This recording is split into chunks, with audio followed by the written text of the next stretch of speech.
la protection des droits de propriété, si essentielle dans une économie de marché, requiert une masse critique de propriétaires pour conserver un soutien politique. Fin de citation. Pour conserver un soutien politique. Tout est dit. L'objectif de la droite, mais aussi d'une partie de la gauche, a été de voir une fraction croissante de la population enchaîner son existence au sort de la finance. Car une fois que cette dépendance est complète et comprise, on pourra défendre les banques et la bourse en prétendant se soucier de la veuve désargentée qui boursicote, de l'employé qui a investi pour compléter son salaire ou garantir sa retraite, du petit propriétaire qui espère profiter de la bulle immobilière. En somme, l'ensemble de nos existences devient encastré dans un système en crise qui répond à chacun de ces échecs en généralisant son emprise. Malheureusement, cette entité prédatrice que nous devrions contenir ou refouler politiquement, démocratiquement, n'a cessé de conquérir des positions au sein du système politique. Et ce système politique a perdu son autonomie par rapport aux forces qu'il doit maîtriser, contrôler, soumettre, et qu'au contraire de cela, il favorise. J'en viens donc à la deuxième question centrale, celle de la démocratie. Le soulèvement tunisien nous a rappelé à quel point le capitalisme mondial est indifférent à la démocratie. Le marché doit être libre, mais pas les peuples. Sauf si, librement, ces peuples marchent droit. C'est-à-dire, s'ils laissent les autres, le dictateur pro-occidental ou l'agence de notation, décider pour eux. D'autres que Ben Ali avaient reçu l'onction du FMI et des capitales occidentales alors qu'ils torturaient leurs opposants ou leur tiraient dessus. Ainsi, l'Occident avait célébré Boris Eltsine comme un démocrate, bien qu'en octobre 1993, Eltsine ait fait tirer des obus contre le Parlement avant de dissoudre ce Parlement au mépris de la Constitution. Il y avait quand même eu 150 morts à l'époque. En 1994, à l'autre bout du monde, dans le Chiapas, la Chase Manhattan Bank recommandait au gouvernement mexicain d'écraser les insurgés zapatistes et de truquer les élections pour rassurer les marchés financiers. Je cite une note, donc cette note confidentielle de la Chase Manhattan Bank. Même si le Chiapas ne menace pas fondamentalement la stabilité du Mexique, les investisseurs estiment le contraire.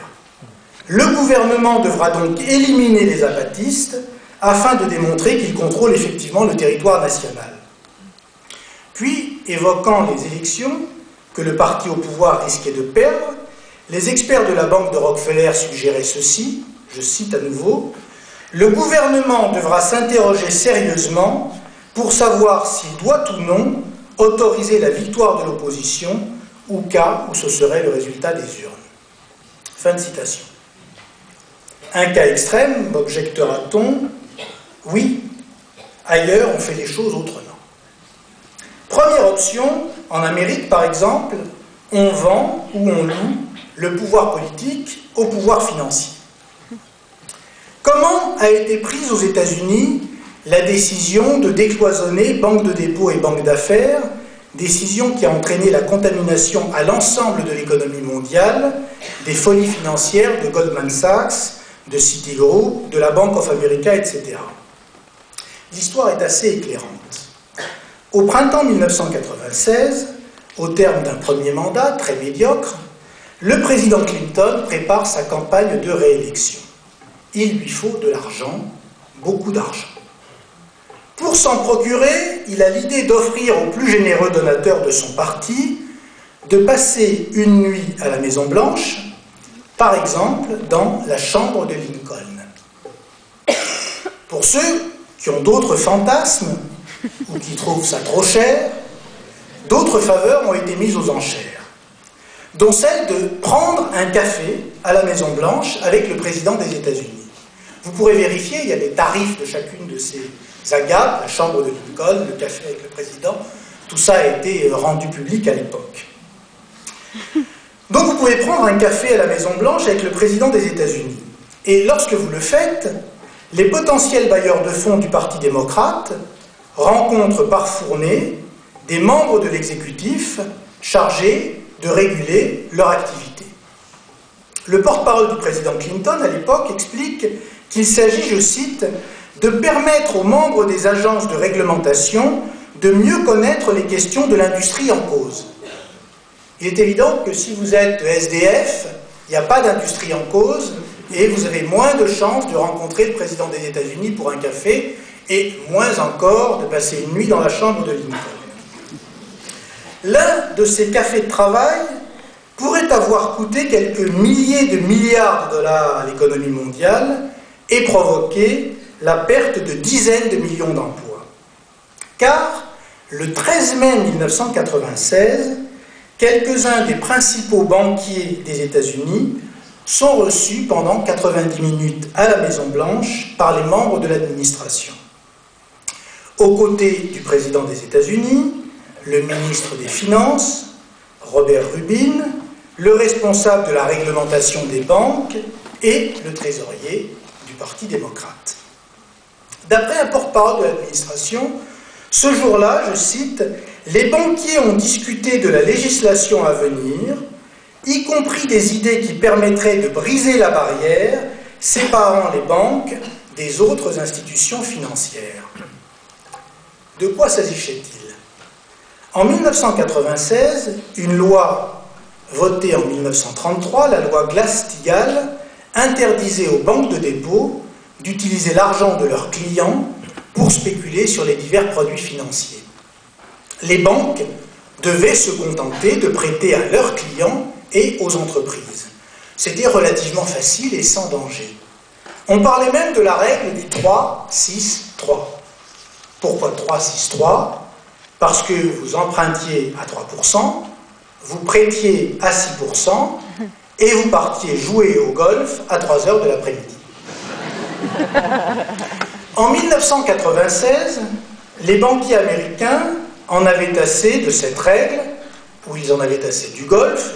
En tout cas, ils en avaient assez de cette règle qui leur interdisait de profiter des miracles de la nouvelle économie.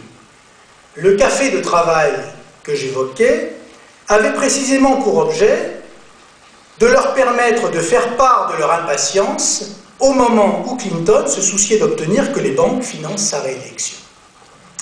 Miracle des miracles, quelques semaines après la rencontre de la Maison-Blanche de mai 1996, des dépêches annoncent que le ministère des Finances enverra au Congrès une panoplie législative, ici je cite la dépêche de 1996, remettant en cause les règles bancaires établies 6 décennies plus tôt, ce qui permettrait aux banques de se lancer très largement dans l'assurance et dans la banque d'affaires et de marché. Fin de citation. La suite, chacun la connaît. L'abolition de la loi Glass-Steagall est signée par le président Clinton en 1999. Il a été réélu 3 ans plus tôt, en partie grâce à son trésor de guerre électoral. Cette abolition attisera l'orgie spéculative des années 2000, sophistication toujours plus poussée des produits financiers, du type des crédits hypothécaires subprime, etc. Et cela précipitera le krach économique de septembre 2008. Ainsi, vous le voyez, la première option dans les sociétés démocratiques, c'est de vendre ou de louer le pouvoir politique au pouvoir financier. Il y a une deuxième option, on laisse les gens voter et puis on ne tient aucun compte du résultat du scrutin quand ce résultat dérange. Ça, c'est une option très européenne. En 2005, 2 des 6 pays fondateurs de l'Union européenne, la France et les Pays-Bas, rejettent par référendum populaire, très largement, le traité constitutionnel européen. Les gouvernants décident alors de faire ratifier le même texte par le Parlement. En France, 4 mois avant d'être élu président, Nicolas Sarkozy proclame « Le droit à la retraite à 60 ans doit demeurer ». Un an passe, Nicolas Sarkozy a été élu président de la République, et évoquant l'éventuel report de ce droit à la retraite, le nouveau président de la République insiste « Je ne le ferai pas, Ce n'est pas un engagement que j'ai pris devant les Français,